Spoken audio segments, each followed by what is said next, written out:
की जर पाटलाच्या विरोधात गेलो आणि जातीच्या विरोधात गेलो काय असते। आणि जर छगन भुजबळचं ऐकून देवेंद्र फडणवीस, अजित पवार आणि एकनाथ शिंदे जर असं करत असेल आणि त्या लक्ष्मण हाकेनं पूर्ण आमच्या समाजाची जरांगे पाटलाची कॉपी करायची बघितली, त्यांनी रॅल्या काढून बघितल्या, त्यांनी मोर्चे मेळावे घेऊन बघितले। बाजूला मात्र ओबीसी आंदोलनकर्ते म्हणत आहेत की मराठा समाजाला जर ओबीसी मधून आरक्षण दिलं तर जे मूळ ओबीसी आहे त्यांच्यावरती कुठेतरी दगाफटका त्यांना होईल किंवा त्यांचं नुकसान होईल।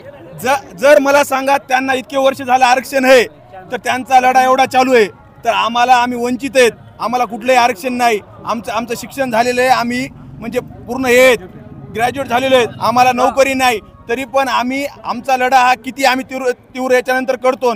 आणि मनोज दादा म्हणले का मुंबई काय, फक्त आता परभणीवरून 150 किलोमीटर इथं आलेलो आहेत, यानंतर जर मुंबईचं काय दिल्ली देखील गाठायची आमची तयारी। आणि मनोज दादाचं वातावरण हे महाराष्ट्राच्या सरकारनं बघितलेलं आहे। यांनी बघितलं बीडचा निकाल असेल, परभणीचा निकाल असेल, त्यांना माहिती आहे की जर पाटलाच्या विरोधात गेलो आणि जातीच्या विरोधात गेलो काय असते। आणि जर छगन भुजबळचं ऐकून देवेंद्र फडणवीस, अजित पवार आणि एकनाथ शिंदे जर असं करत असेल, मागच्या वेळेस मुंबईला आम्हाला फसवलं त्यांनी, पण यावेळेस आम्ही काय एवढे येडे नाहीत।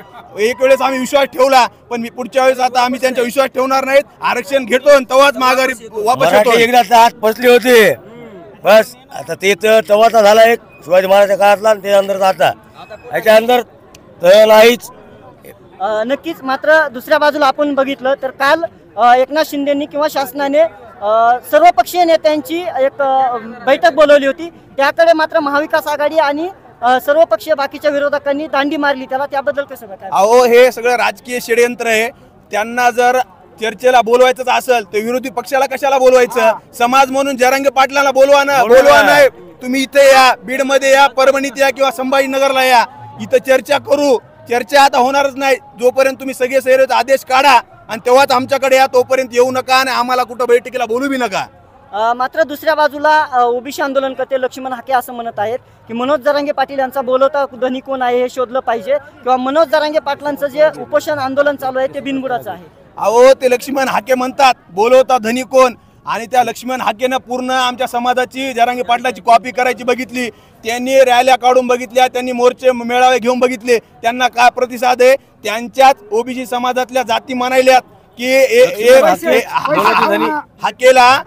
हाके समजा धनगर आहेत तर त्यांना एसटी मधून पाहिजे, पुन्हा अजून एखाद्या दादीला दुसरीकडून पाहिजे, तर हे काय म्हणून एक आहेत आणि आमच्या समाजाला एवढा विरोध करायत? इतके वर्ष झालं तुम्ही आरक्षण घ्यायले आणि आता जर आमच्या समाजाला कुठेतरी आरक्षण भेटतंय, शैक्षणिक दृष्ट्या आरक्षण पाहिजे आणि बाकी गोष्टीत आम्ही सक्षम आहेत, एवढं लक्षात ठेवा। त्यांनी बी जरांगे पाटील आजपर्यंत कोणाला म्हणले नाही त्याला आरक्षण द्या, याला आरक्षण देऊ नका, फक्त जातीला आरक्षण द्या म्हणले आणि द्याच म्हणलेत, मुस्लिमांची जी नोंद सापडली त्याला द्या म्हणलेत।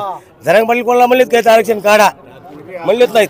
तर हे जे आहेत समाजकंटक हाके साहेब काय म्हणायचे ते याला आरक्षण देऊ नका म्हणून ते बसले उपोषणाला। तुमचं नाव एकदा या ठिकाणी सांगा। माझं नाव प्रशांत शिंदे, राहणार परभणी, मराठा समन्वयक। ठीक आहे, नक्कीच मात्र तुम्ही बघत असाल, आपण एक युवक आहात म्हणून तुम्हाला प्रश्न विचारतो, या दोन्ही आंदोलनामुळे गावखेड्यातला ओबीसी आणि मराठा समाजातली जो काही वाद आहे, जो आजपर्यंत गुण्यागोविंदाने राहत होता, तो उफाळून आला, याचा काही परिणाम गावखेड्यावरती होईल?